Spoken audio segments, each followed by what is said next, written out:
en Sin Censura. Nancy, muy buenos días, ¿cómo estás? Buenos días, Toño, ya casi tardes. Muchas gracias por la invitación y un saludo a todo el auditorio y también a Vicente que hoy parece que está, digamos, en alguna situación que no pudo estar con nosotros, pero un saludo también para él. Muchas gracias. No, gracias por los buenos deseos, querida Nancy. En efecto, nos quedan 6 minutos para que sean tardes, pero mientras sean días, muy buenos días, querida Nancy. Y oye, pues ustedes en Contralínea con el maestro Vadillo traen una serie de investigaciones precisamente, con todo el rigor periodístico, sobre ese sexenio infernal de Enrique Peña Nieto. Sexenio que para muchos analistas y expertos, pues era controlado por Luis Videgaray. Y bueno, hoy, en estos últimos días nos has dado a conocer, tanto el maestro Vadillo como tú, de estos ingresos anuales que reportaban cada vez, pues vamos, más grandes, ¿no? Empezando con 2 milloncitos al año, luego 5 milloncitos y después llega a los 13 millones. ¿Qué nos puedes decir sobre esto, querida Nancy?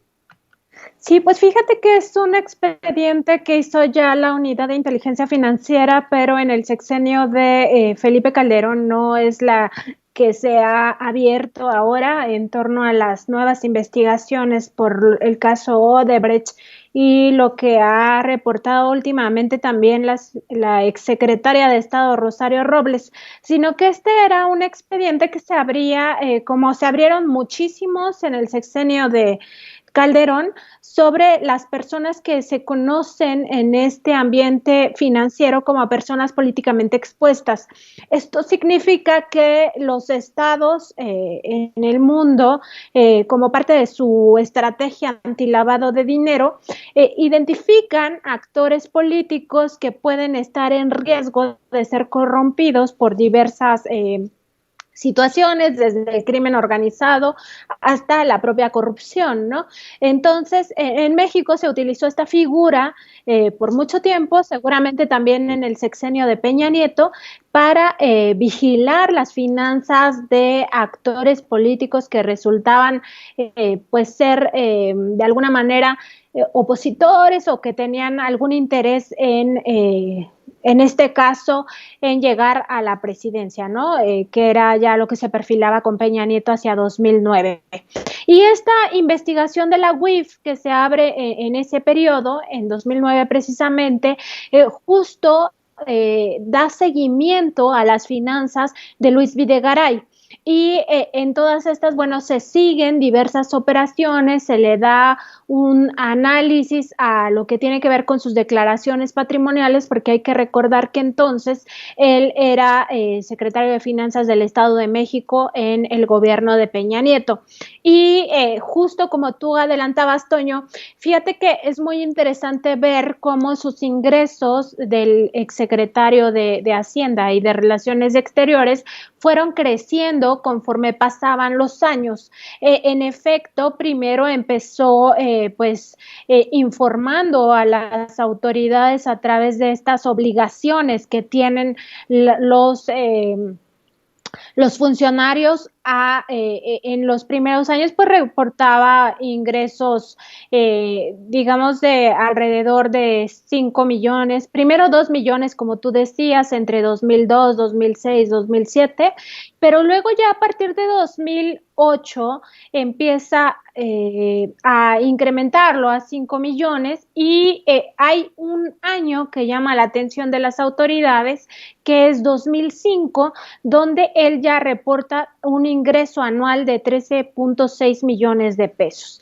Entonces, bueno, las autoridades cuando empiezan a revisar todas las finanzas de cualquier personaje que estén atendiendo, pues ven si realmente corresponde o no con las actividades que hacen estas personas, ¿no?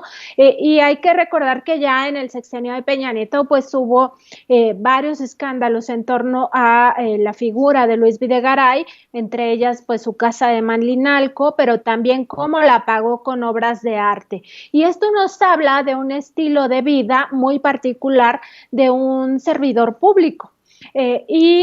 Bueno, justo también otra operación que llamó la atención en este expediente al que Contralínea tuvo acceso y que publicó Miguel Vadillo la semana pasada, tiene que ver con una compra que él hace por más de $1,000,000 a una distribuidora de automóviles de nombre Toyocan SADCB. Y llama la atención porque esta compra se realizó en 2006 y significaba el 54% de los ingresos declarados en ese ejercicio por Luis Videgaray. Es decir, que una persona se le dificulta, digamos, a pesar de su nivel de ingresos, sacar tal cantidad de dinero, y él lo hizo, y además lo hizo a través de una casa de bolsa llamada Vector.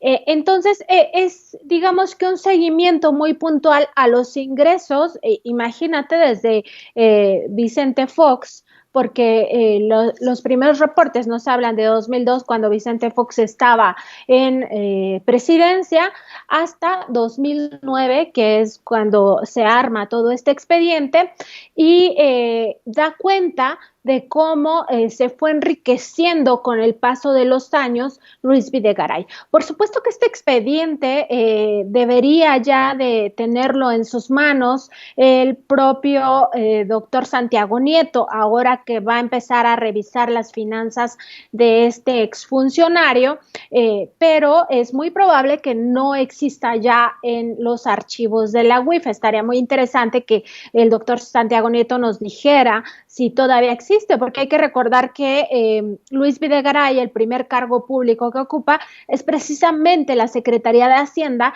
y como tal es el encargado de la unidad de inteligencia financiera, que depende directamente de la Secretaría de Hacienda.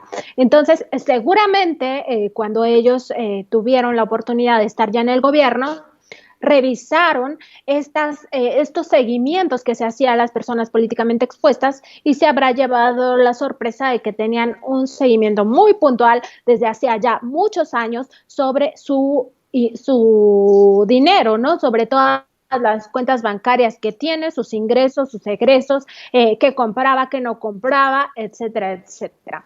Entonces, bueno, aquí llama la atención que un personaje que estudió un doctorado haya incurrido en estas pues como descuidos, ¿no? Vamos a decirlo así, porque supongo que sí sabía lo que estaba haciendo, y entonces es un descuido que tiene en este flujo de los recursos. Y bueno, nada más decir que justo ahora la unidad de inteligencia financiera tiene la oportunidad de revisar la ruta del dinero, y que esto es muy importante en las investigaciones para determinar de dónde vienen los ingresos de muchos funcionarios o personas políticamente expuestas, y de ahí ver si realmente corresponden con las labores que han desempeñado a lo largo de los años. Pero, a ver, Nancy, una pregunta. Tenemos a un Luis Videgaray que comienza como secretario de Finanzas del Estado de México. Ya en algún momento el periodista Paco Cruz, autor de García Luna, el señor de la muerte, nos decía aquí en Sin Censura que es una mente criminal, supuestamente, Luis Videgaray desde ese entonces, ¿no? Que hace estos lazos con Enrique Peña Nieto, porque Enrique Peña Nieto, pues es lo que dice Paco Cruz, es un criminal sin cerebro, y se junta con alguien que es una gran mente, ¿no? Ya lo dices tú, tiene doctorado, le estudia de hecho en el MIT, imagínese usted, y comienza con ese Enrique Peña Nieto, con un ingreso anual en la Secretaría de Finanzas del Estado de México, pues de algunos millones. Sin embargo, para el 2005 ya se reporta un ingreso de más de 13,5 millones anuales. Esto yo creo que para cualquier titular de la unidad de inteligencia financiera hubiera saltado una serie de alarmas, si es cierto esto que es esta finalidad que tiene la unidad de inteligencia financiera. En 2006, ¿qué queda? Felipe Calderón como presidente de México, ¿su unidad de inteligencia financiera hizo algo al respecto? Bueno, de hecho, esta investigación, Toño, es de la Unidad de Inteligencia Financiera de Felipe Calderón, o sea, es la UIF, como la conocemos ahora, que está con Santiago Nieto, en aquella época con Felipe Calderón, es la que da seguimiento a estas informaciones y es el expediente que nosotros obtuvimos, el que se llevó a cabo en aquella época por parte del gobierno de Felipe Calderón. Hay que recordar que Felipe Calderón fue uno de los mandatarios que más foco puso en el resto de los políticos, o sea, como que quería espiar a todos por todas las vías posibles, por eso creó su plataforma México y al frente de esta tuvo a Genaro García Luna y también empleaba las otras áreas de inteligencia, tanto de inteligencia militar como inteligencia civil, y en la parte de inteligencia civil pues estaba el Centro de Investigación y Seguridad Nacional también haciendo un trabajo de espionaje terrible durante todos los años que él gobernó, y por supuesto la unidad de inteligencia financiera era usada de forma facciosa para investigar a medio mundo. Lo mismo ocurrió con el Servicio de Administración Tributaria y todas estas persecuciones fiscales que hubo en su momento contra contra una gran evasión de impuestos, ¿no? Devoluciones multimillonarias a quienes eran las empresas favoritas de él, etcétera, etcétera. Entonces, él echó mano de todos los recursos que tenía en materia de inteligencia, de fiscalización y de investigación para perseguir a quienes tenía en la mira a este personaje tan perverso como fue Felipe Calderón en su momento y además en el máximo cargo del poder nacional. Entonces, digamos que echó mano de todos estos recursos para pues prácticamente desnudar a quien fuera en todos los ámbitos de la vida, o sea, te podían espiar desde el teléfono, la computadora, hasta tus finanzas, todas tus cuentas bancarias y también revisar tu vida personal, haciéndote seguimientos, etcétera, etcétera. Entonces fue terrible realmente lo que pasó con Calderón. Y mira, lo podríamos tomar como algo muy positivo, que se investiga a los políticos y si tienen algún tipo de vínculo con el crimen organizado o por qué tendrían este tipo de ingresos. Te hago la pregunta porque, pues, a mi parecer, no hubo ningún tipo de consecuencia al respecto. Sí, tenemos a un Felipe Calderón espiando puede ser sus adversarios políticos, a gente como Luis Videgaray que pertenece a otro partido que no era el de él, ¿no? El PAN.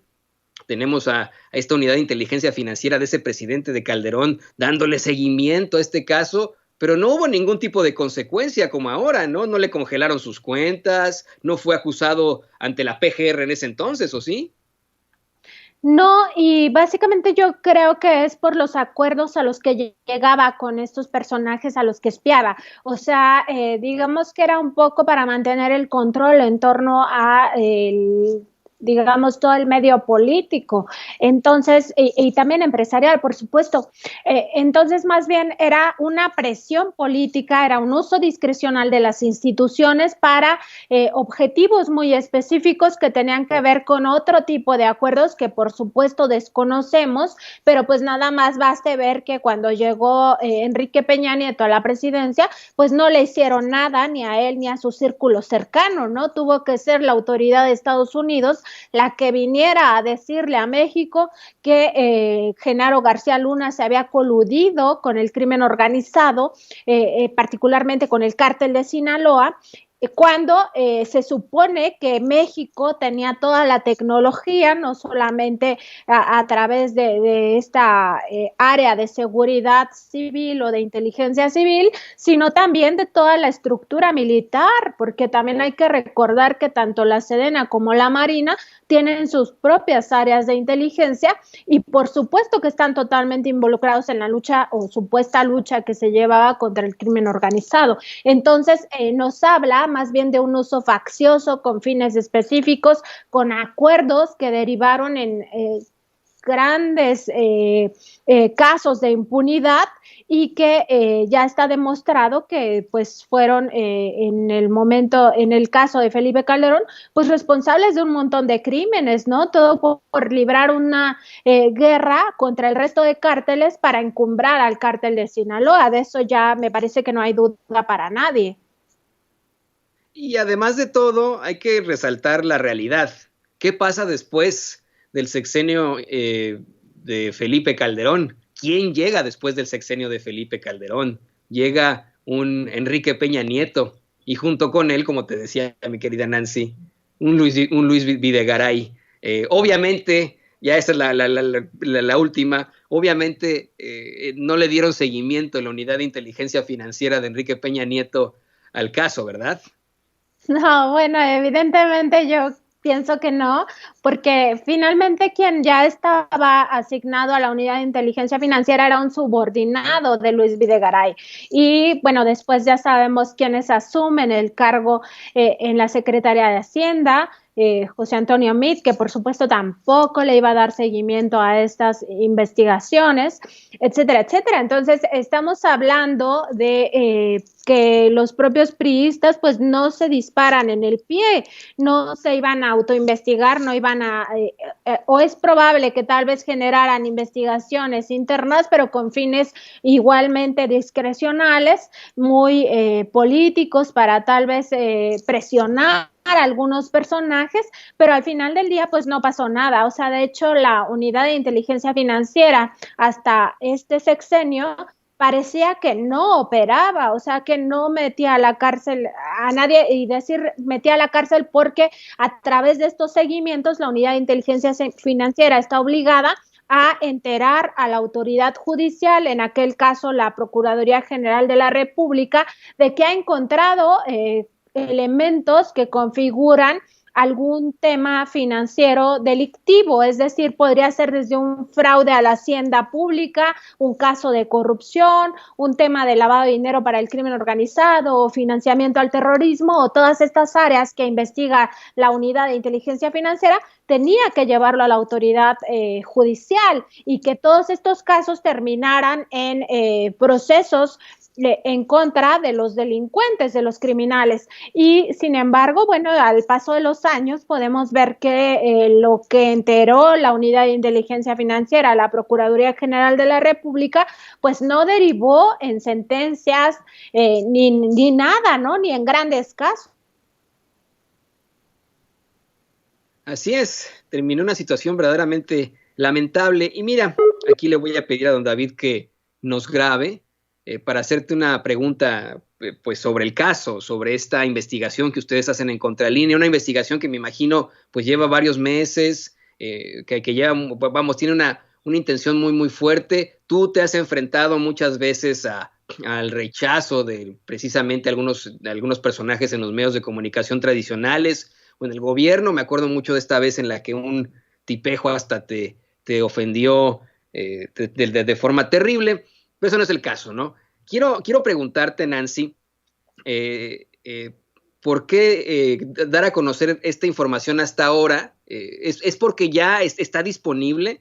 Y te lo pregunto, la gente a lo mejor está un poco harta de que hablemos de Carlos Loret de Mola, pero te lo pregunto porque tenemos a un Carlos Loret de Mola muy conectado desde el principio de su carrera con las esferas del poder, que sabemos, y él mismo lo dice, ¿no? Tiene muchas fuentes dentro de esas esferas del poder y que se enteraba de muchas cosas desde antes. Hoy da a conocer una serie de datos sobre la prima del presidente López Obrador, Felipa Obrador, por unos supuestos contratos millonarios con Pemex, con la Comisión Federal de Electricidad, con el IMSS, con el ISSSTE, otras dependencias por adjudicación directa. Pero en el pasado no escuchamos nada de esto, siendo él uno de los principales detentores de las noticias mexicanas, ¿no? De los principales, entre comillas, periodistas al frente de los noticiarios de Televisa. No supimos algo al respecto. Sí, Toño, mira, nosotros siempre publicamos lo que obtenemos en el momento en que lo obtenemos, y es básicamente con ese interés periodístico. O sea, nosotros hay que recordar que los periodistas, nuestra función social es buscar la verdad, y de eso se trata nuestro trabajo, ¿no? Y cuando obtienes información, pues lo mínimo que puedes hacer por la sociedad pues es presentarlo, ¿no? Y además de una forma ética, y entendiendo que estamos nosotros ejerciendo un derecho que no es de los periodistas, no es un derecho gremial, es un derecho humano, el derecho a saber, el derecho a la información, que está además sustentado tanto en la Constitución y las leyes mexicanas como en el derecho internacional. Entonces, digamos que la labor de cada periodista a lo largo de su vida profesional debe ser escrutable también. O sea, no puede ser que tengas una carrera donde nunca investigaste nada y de repente ya seas el periodista de investigación. Eso evidentemente nos llama la atención a todos, ¿no? Más bien creo que la sociedad ya está bastante informada respecto de qué es lo que debe de hacer un periodista y sobre todo de revisar las trayectorias de los periodistas, ¿no? Y esto que tú decías en torno a que si los periodistas viven o no acoso en ciertos momentos, también tiene que ver con las cosas que se van revelando, porque periodismo no es todo lo que nos venden los medios de información en general, ni ONGs que se disfrazan de periodistas, sino que la oferta informativa está plagada también de publicidades y de propaganda de todo tipo. Entonces hay que saber diferenciar también qué es periodístico, qué no lo es y quién es o cuál es la trayectoria de cada uno de los comunicadores que está en la radio, en la televisión, en la prensa escrita, ¿no? Incluso en los medios que ya son digitales totalmente. Porque me parece que ya la sociedad tiene unos antecedentes de cada medio, de cada periodista, históricamente lo que hicieron en el 68, lo que hicieron en el 71, lo que hicieron durante la guerra de Felipe Calderón. ¿A poco todo el mundo decía que era una farsa esa guerra? Así se llama, por cierto, mi libro, La farsa detrás de la guerra contra el narcotráfico, pero o cuando fue incluso más reciente con Peña Nieto, todo el saqueo que hubo en el país, pero también todas las masacres que hubieron, ¿no? O sea, yo recuerdo mucho la desaparición de los 43 normalistas y la actuación de los medios, pues fue terrible en esas primeras horas de la desaparición. Entonces, me parece que la prensa debe ser escrutada, debe ser vigilada también por la sociedad, porque como dije, no es un derecho gremial, es un derecho humano, es un derecho de la sociedad mexicana saber las cosas y, por supuesto, tener medios confiables, ¿no? También decir que la credibilidad de un periodista se construye a lo largo de los años y se destruye en una sola nota, o sea, un solo error te echa por los suelos toda tu credibilidad y eso lo sabemos todos y yo se lo enseño a mis estudiantes de la Facultad de Ciencias Políticas cuando les doy clase, porque tenemos que saber, que ser conscientes de que toda nuestra historia va marcando nuestra vida profesional y que la sociedad tiene también derecho a saber cuáles son los intereses detrás de los medios o detrás de los comunicadores. Algunos de ellos, por supuesto, ni siquiera deberían de ser nombrados periodistas.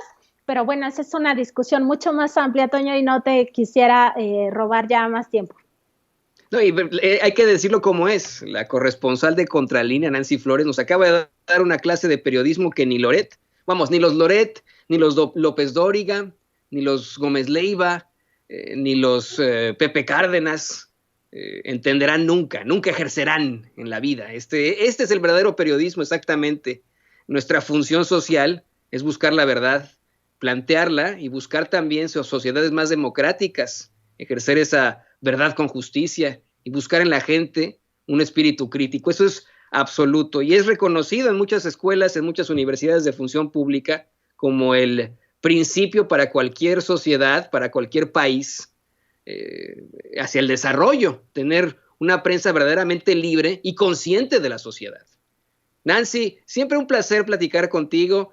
No sé si nos puedas compartir tus redes sociales. Y va una vez más la invitación para que estés con nosotros cada vez más tiempo aquí en Sin Censura, que colabores en estos espacios en el momento en el que tú quieras. Muchas gracias, Toño. Pues nuestra red social en Contralínea es @Contralínea en Twitter. También nos encuentran como Contralínea en Facebook y nuestra página de internet es www.contralinea.com.mx, y a mí me encuentran en Twitter como @Nancy_contra. Muchas gracias por el espacio, Toño, y por estas reflexiones también. Gracias. Y un abrazo también a Vicente y a todo el equipo. Claro que sí, Nancy, con muchísimo gusto. Gracias a ti, y qué bueno que tengamos este tipo de catedráticas en la UNAM y en las escuelas de periodismo del mundo. Enhorabuena, estoy muy feliz de saber que tenemos a Nancy Flores en las aulas. Nos vemos muy pronto, Nancy. Hasta luego, muchas gracias.